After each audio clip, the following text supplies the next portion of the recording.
Have you ever felt like you're being haunted by a part of yourself? Today, we are diving deep into a really profound psychological battle.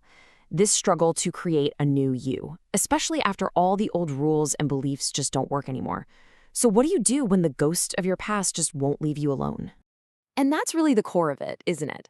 This idea is so unsettling because it says that even after you've consciously killed off an old belief system, its shadow, it can stick around. And it's not some monster out there in the world. No, it's a ghost living right inside you, this echo of a power you thought you'd already defeated. So, this really brings us to the question we're going to explore together. What if the toughest fight you'll ever have isn't with someone else, but with those pieces of your own past that you're still carrying around, maybe without even realizing it? All right, so to have any chance of winning this internal war, you've got to know your enemy first. Let's break it down.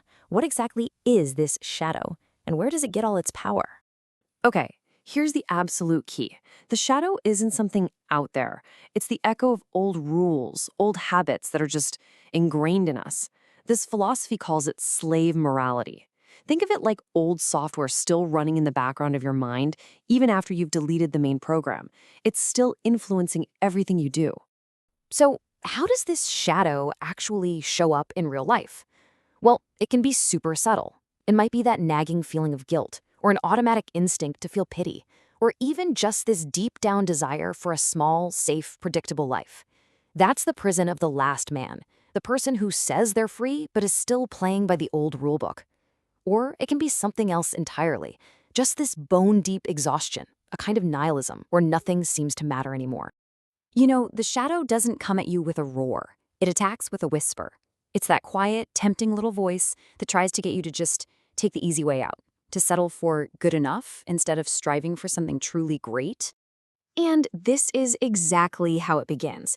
The shadow starts talking, and it sounds just like your own voice, only weaker. It starts questioning why you're trying so hard. Is all this struggle really worth it? It asks. It offers you the gentle, easy path of just accepting things the way they are. And if you listen, those whispers get a little more direct. They start to attack your ambition, your drive to create your own values. The message becomes crystal clear. Just stop. Stop trying so hard. Put down the burden of creating yourself. Just be comfortable. Be safe. And here's the final temptation: complete and total passivity. Why bother being the sculptor, it asks, when you can just be the clay? This urge to just let things happen, to let fate take the wheel, that is the absolute core of the slave morality you have to overcome if you ever want to be truly free. Okay, so if the shadow is tempting us with passivity, how in the world do we fight back? Well, it's not about just trying to ignore the whispers. No, this requires a conscious, active, all-out war for your own soul. This is such a critical point. The battle isn't about burying a dead idea. That part's already done. The real struggle is a kind of psychological excavation. You have to be willing to go back into your own past, into those inherited instincts, and dig up the ghost that's still haunting the place. It's a war against an invisible silence. The process really has 3 big steps. First, you have to become a gravedigger. You've got to actively dig up and destroy the past's influence on you. Second, you start dismantling those old habits, that constant pull towards comfort and safety. And here's the amazing part. You fuel this whole fight not with anger or sadness, but with what the Source calls a joyful malice. It's this powerful, life-affirming rebellion that clears out the old to make way for the new. So, if that's our battle plan, what are our weapons? Well, according to this philosophy, you have 2 incredibly powerful tools to win this internal war. I love how this slide just lays it all out. You've got the 2 sides in a face-off. On one side, you have the shadow, whispering about comfort, passivity, and safety. And on the other, you have your tools for victory: the will to power, the courage to take risks, and the liberating force of laughter. This right here, this is your declaration of war against the shadow.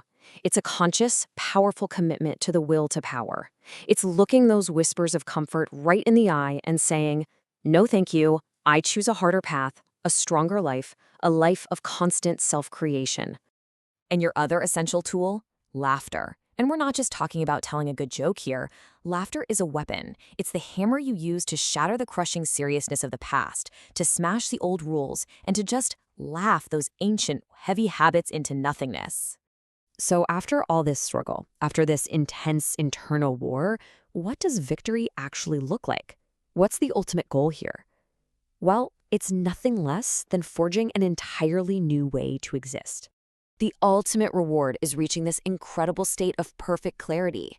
The Source calls it the great midday, this symbolic moment, the hour of no shadow. It's when you are standing so completely in your own light that you don't cast a shadow from the past anymore. So, this is the whole point, to become so free from the ghosts of the past that you are your own source of truth, your own guide. And this leads to something called amor fati, a deep, ecstatic love of your own fate, because your life finally gets its meaning from your own acts of creation. And that leaves us with one last really powerful question.